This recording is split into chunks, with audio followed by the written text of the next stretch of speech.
Ahí va. ¿Qué tal, amigas y amigos de Chacoteando con Manuel Narváez? Muy buenos días. Hoy es jueves 10 de diciembre y en esta ocasión nos acompaña el diputado federal Alan Farumir. Diputado, ¿cómo está? Buenos días. Manuel, muy buenos días. Pues la verdad, muy contento. Andamos aquí chambeando y bueno, pues encantado de estar contigo para platicar ahí de los temas que tú gustes, Manuel.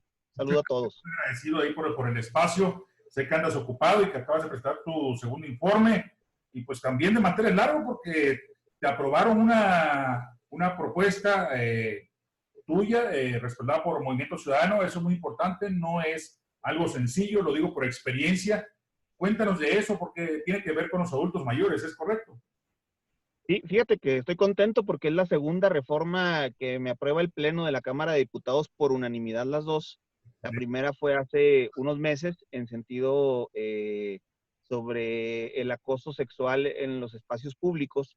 Y esta, bueno, es una reforma al artículo 335 del Código Penal Federal, en el cual se impone una sanción de que va de los 3 meses a los 4 años de prisión para aquellas personas que tengan la tutoría por familiaridad de adultos mayores y que los abandonen o los maltraten.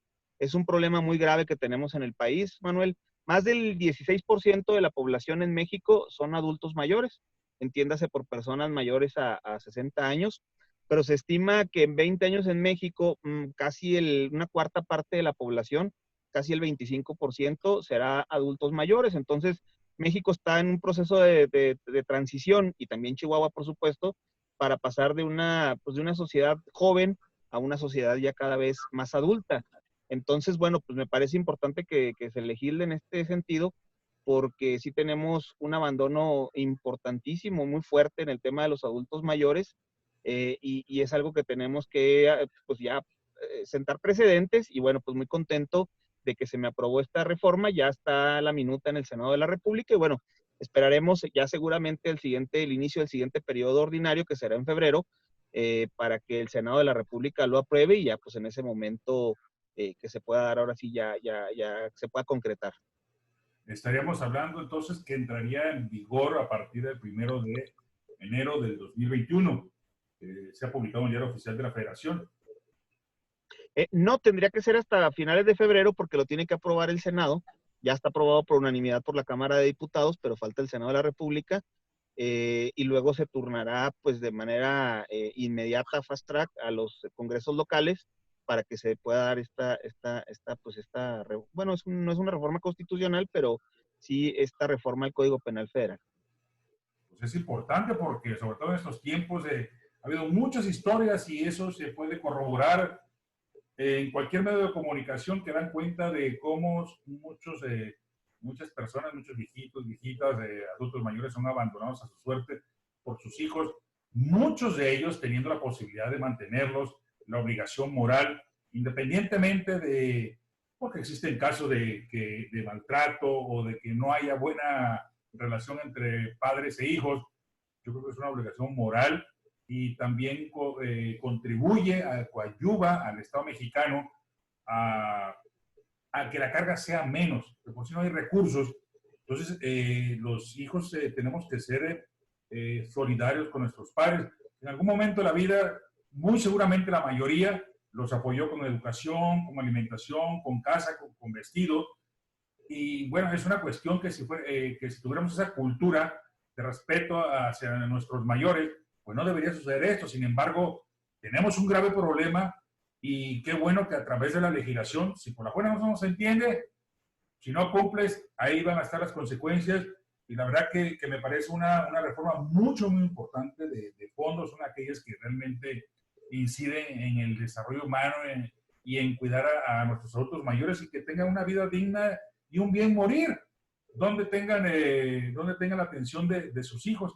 Enhorabuena, diputado, te felicito y la verdad que esperemos que esto realmente genere la cultura de cuidar a nuestros adultos mayores.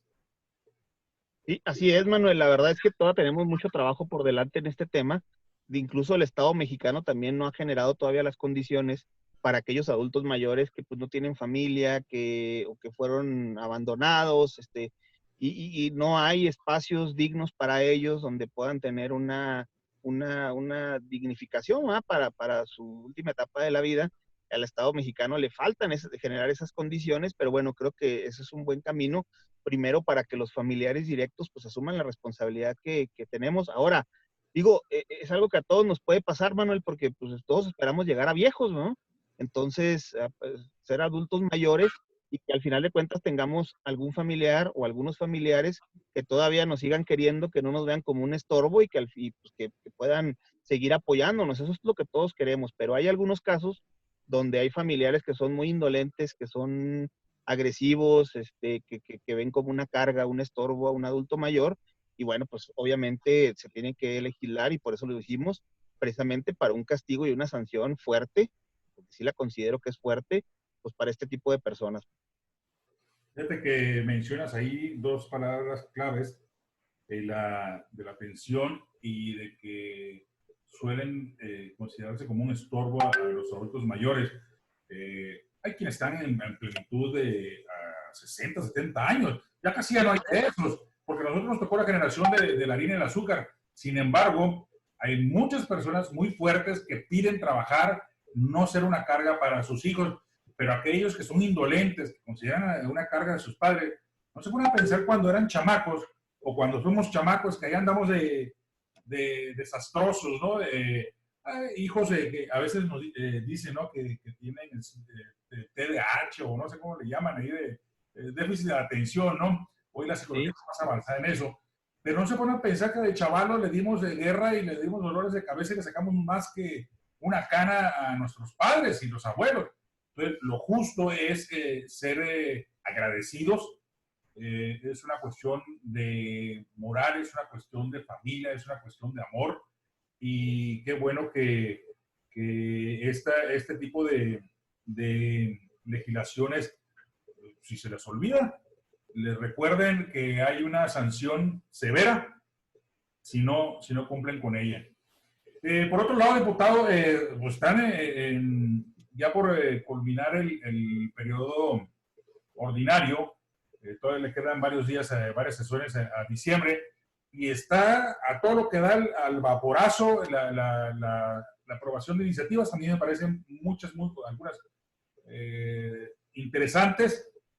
Quizás será por la premura o la presión que tiene la cuarta transformación, o sea, Morena, de perder la mayoría calificada en la Cámara de Diputados, y por eso la están acelerando. Sin embargo, a mí me parece que son interesantes algunas, y quería preguntarte al respecto sobre la aprobación de las reformas a las AFORES. Eh, fue ya aprobada, ¿no? Por la Cámara de Senadores o la Cámara de Diputados. por la Cámara de Diputados y va a la Cámara de Senadores. Ok, fue primero la Cámara de Diputados y ahora va a la Senadora. ¿Qué opinión te merece estas adecuaciones? Me parece que es buena porque se le hizo muchas modificaciones. Es una iniciativa que, pues la verdad, se transformó completamente, Manuel, de lo que bueno, no completamente, pero sí en una situación importante.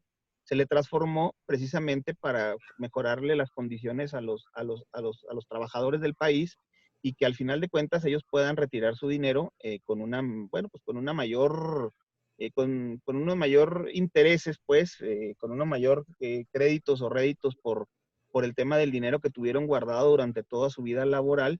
Y al final de cuentas creo que se mejoraron algunas cosas, pero todavía creo que en la Cámara de Senadores va a tener algunas modificaciones. Entonces, todavía no canto yo una victoria en el tema de las AFORES, que es obviamente para el retiro de los trabajadores, para su etapa de retiro. Y en ese sentido vamos a esperar a ver cómo queda la minuta en el Senado de la República, pero si va como va en la Cámara de Diputados, pues creo que es positivo, porque sí vendrán beneficios precisamente para los trabajadores del país. Sí, estuve leyendo ahí lo más destacable de estas reformas, que es reducir la semana de cotización de 1,250 a 1,000, que las comisiones que cobran las administradoras, que andaban hace algunos años en 1,32, hoy andan en 0,9%, y la cuestión es promediarlo con lo que las administradoras ponen de referencia de Estados Unidos, Colombia y Chile, que son las que tienen mayor experiencia, y y me parece que es positivo y es una propuesta muy interesante del gobierno federal, eso hay que reconocerlo y justo decirlo, porque por muchos años se ha abusado, la banca en México ha abusado de los mexicanos.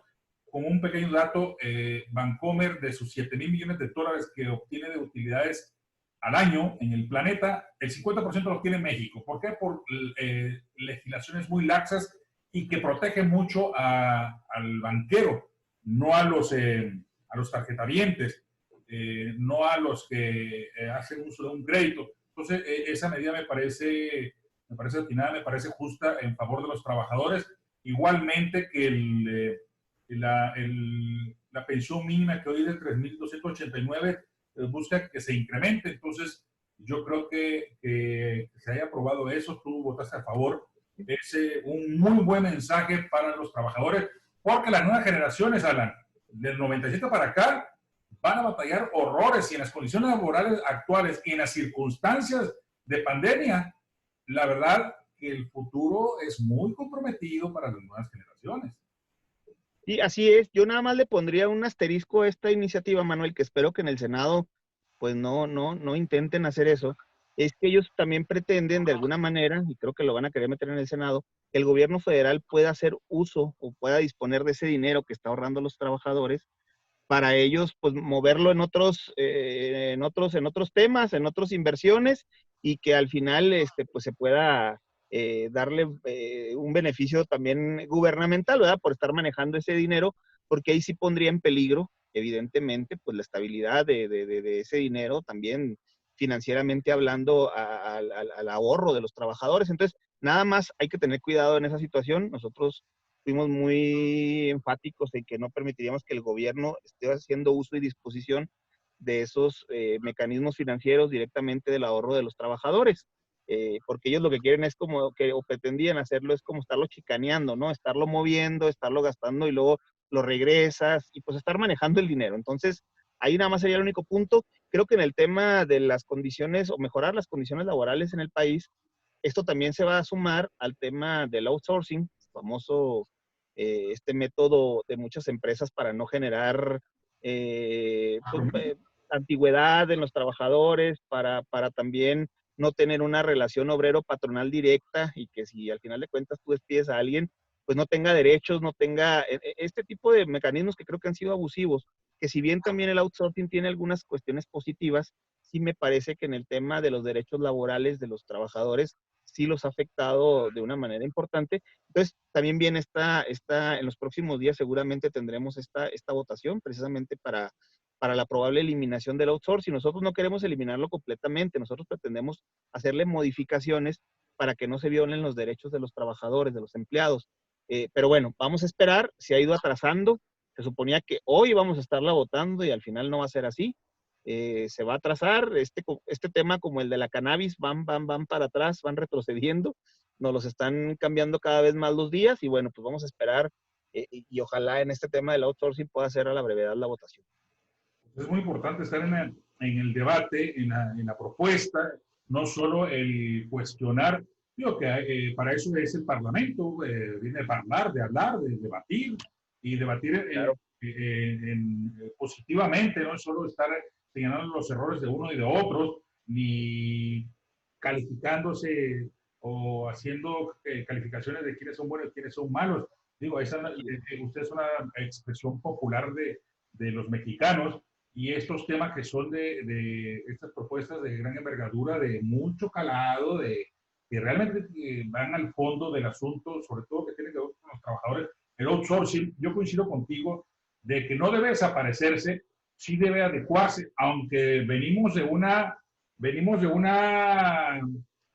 la desaparición de los fideicomisos, que si bien se señalaba que había y se presumía actos de corrupción, en vez de castigarse y de ser congruente con el discurso presidencial de combate a la corrupción, prefirió extinguirse absolutamente todo y afectó a muchísima gente que lo hace honradamente y que le sirve a muchos mexicanos ese tipo de fideicomiso. Esas consecuencias se van a empezar a sentir, ya se sienten, ¿no? Sí, no, es que fue un absurdo esa eliminación, mira. Cuando tú das el mensaje que vas a combatir la corrupción, pues qué bueno. Pero la corrupción se da no en los mecanismos, sino la corrupción se da en las personas que manejan o que operan estos fideicomisos. Si esas personas ya las cambiaste de los gobiernos anteriores y ya está gente de confianza tuya, que hay hasta ahí un desplegado de no robar y de no traicionar al pueblo y no sé cuántas cosas, entonces como tienes pura gente ya decente, gente cercana a ti, pues ya no había corrupción en esos fideicomisos, o sea, es un absurdo, de verdad, es un absurdo presidencial. Lo que pasa entonces es que el presidente no confía tampoco en la gente que él tiene alrededor. Si los está eliminando, pues está quitando a toda la gente que metió los nuevos fideicomisos.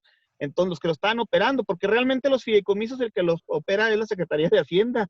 Son los que tienen, los que entregan los recursos, los que tienen que hacer que se cumplan las reglas de operación de esos recursos, porque todos los fideicomisos están etiquetados. Entonces, como están etiquetados, pues hay unos grupos a los cuales se les entrega ese recurso, pero con varias cuestiones que tienen ellos que cumplir. Entonces, la corrupción no se da en los métodos, la corrupción se da en las personas que manejan los fideicomisos.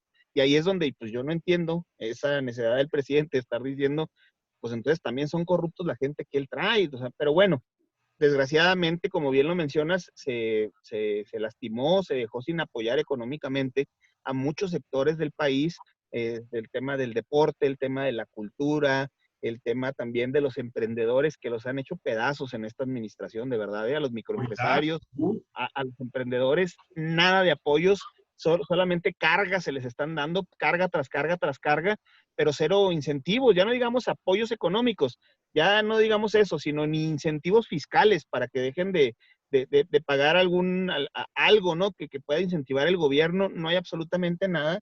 Y bueno, pues sí preocupa que se está centralizando totalmente el dinero. Yo le digo a la gente, te pregunto también a ti, Manuel, ¿a dónde crees que va a parar ese dinero los fideicomisos que tenía reglas de operación, que era transparente por tener reglas de operación? Y como ya se le quitan, ya es discrecional el uso de esos recursos. No sabemos dónde están, no se etiquetaron. Esos recursos simplemente, así venía en el dictamen, se regresaron a la Secretaría de Hacienda. Pero a partir de ahí, pues ya. Pues, claro, es evidente que tiene un interés clarísimo electoral. Porque tiene cosas buenas la cuarta transformación en el sentido de la cuestión social. Yo la verdad que sí coincido con algunas propuestas de ellos, lo que estamos viendo de darle al trabajador, dignificarle sus ingresos, etcétera. Pero el peligro, como dices tú, pues sí, pero no, o sea, dime en qué te lo vas a gastar. O sea, hacen cosas buenas que parecen malas. Entonces es como aquel que hace una buena acción, se echa un trago de la felicidad y avienta 2 pasos para atrás. Entonces, si la 4T, el presidente de la República, fueran congruentes con este tipo de propuestas que tienen mucho sentido social, insisto, esa parte se la reconozco, pero son igual de mañosos por toda la gente que se fue de varios partidos ahí a Morena y que tienen antecedentes de una colota impresionantemente larga, pues caemos en los mismos vicios. Entonces, el dinero donde estaba seguro, por ejemplo, el de los Afores, si lo va a agarrar, pues están en los bancos, como quiera, malandros, tranzas o no, pero ahí está seguro y cobran caro. Ya están ajustando las reglas para que no cobren tanto, que es una buena acción del gobierno. Sin embargo, va a querer agarrar el dinero para aventarlo a veces sin regalarlo sin, como dices tú, sin reglas de operación, sin reglas claras, o bien al padrón que les conviene a ellos y que son afines a la cuarta transformación, pues echa a perder todo y va a empeorar. Entonces, todo este esfuerzo que están haciendo se va a ir a la basura y la verdad que haría más comprometido al país. Sí, y además, mira, también estos criterios quedan muy ambiguos, Manuel. ¿Por qué?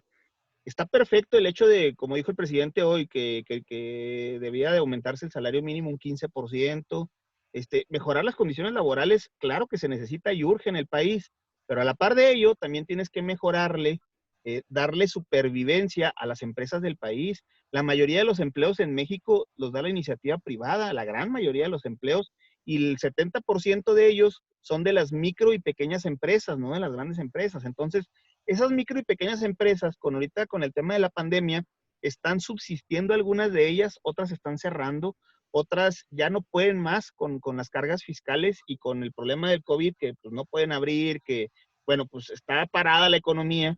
Entonces, tú no puedes decir, voy a mejorarle nada más perfectamente, vamos a mejorar las condiciones laborales de los trabajadores, pero y luego si truenan las empresas, ¿cuáles condiciones les vas a mejorar? O sea, tiene que ir a la par, tienes que incentivar también a las empresas, sobre todo, digo yo, a las micro y a las pequeñas empresas, tienes que apoyarlas, tienes que darles incentivos fiscales para que no mueran con el tema de la pandemia, porque teníamos perdidos, según el INEGI, más de 3 millones de empleos por esta pandemia formales en el país.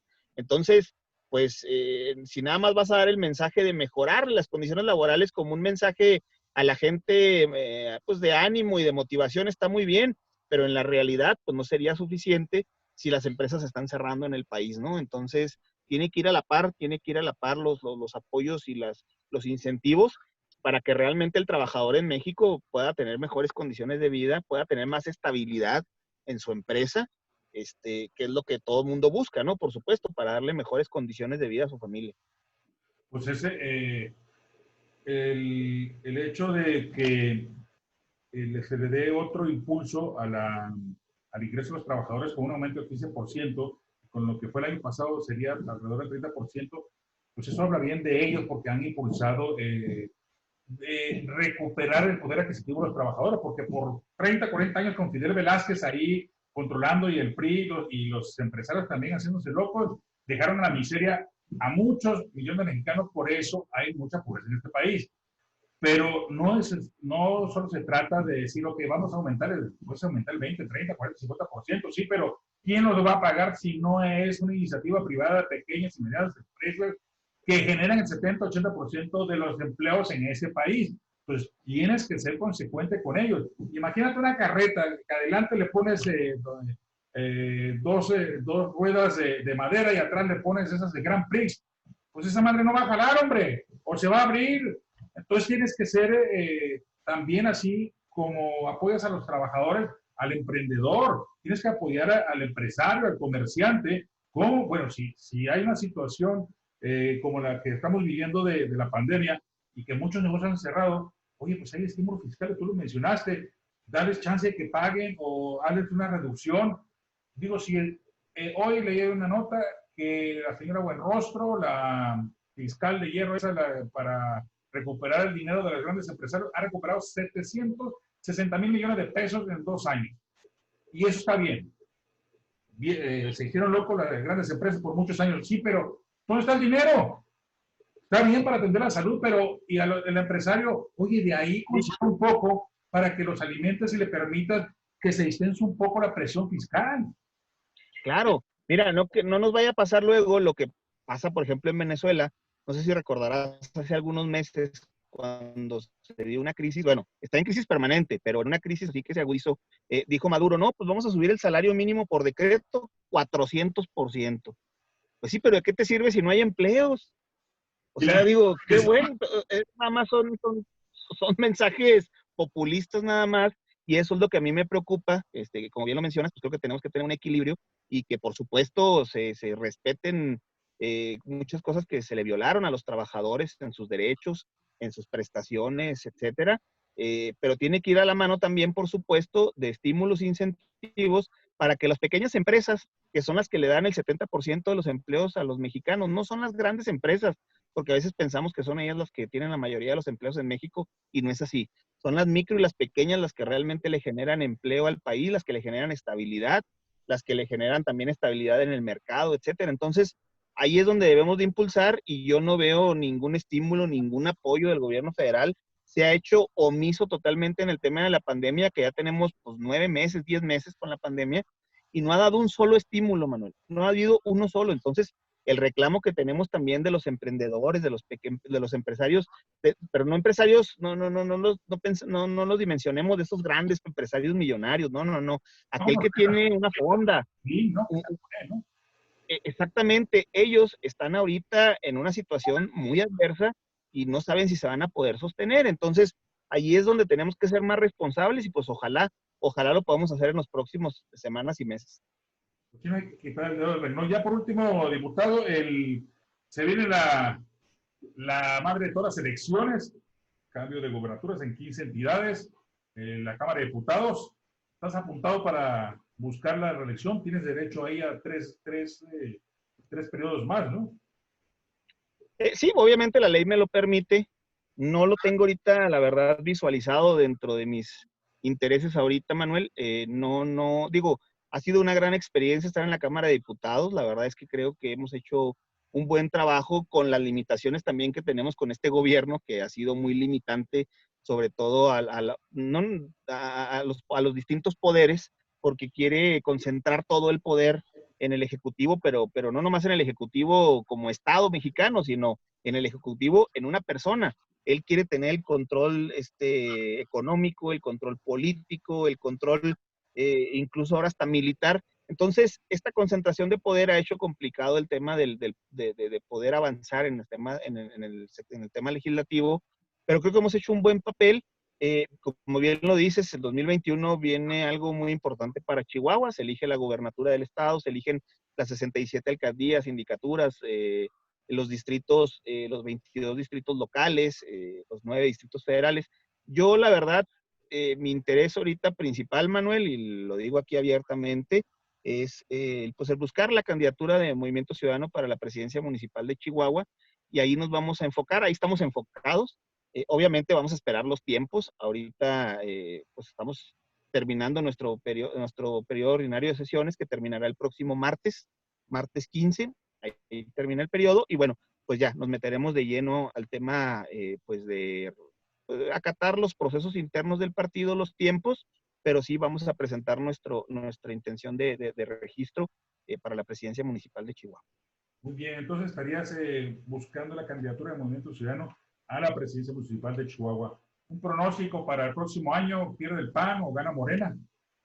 Mira, algo que no estamos dimensionando y que nos dio de ejemplo el 2016 y luego el 2018 es que se acabó ese corporativismo en los partidos políticos. ¿De qué me refiero con corporativismo? Bueno, me refiero al voto duro que ganaba elecciones, tanto para un lado como para el otro. Eso se acabó. Ahora la gente escucha propuestas, ve perfiles, ve el pasado, la historia de esos perfiles, y así es como vota. La verdad es que fue increíble, Manuel, cómo en el 2018, si hacemos un análisis de las 5 boletas electorales que tuvimos, cómo hubo un porcentaje altísimo de la población que cambió su voto en cuanto a partidos en las 5 boletas.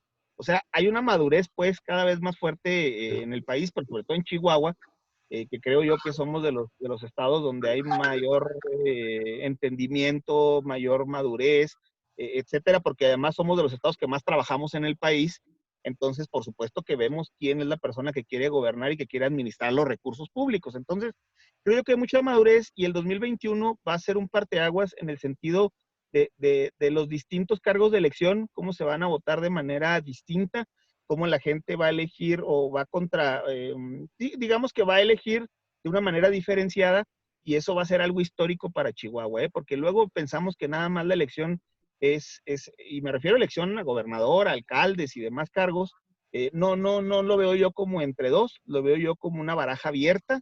Muchos tienen posibilidades y al final de cuentas, bueno, pues ya dependerá del proceso de la campaña, de los días de campaña, quién logra convencer a la gente, quién logra ganar los adeptos y al final pues llegar a ganar en el día del proceso electoral. Pero va a estar muy competido, va a estar muy diversificado el voto y eso creo que va a ser un tema muy, muy interesante para Chihuahua.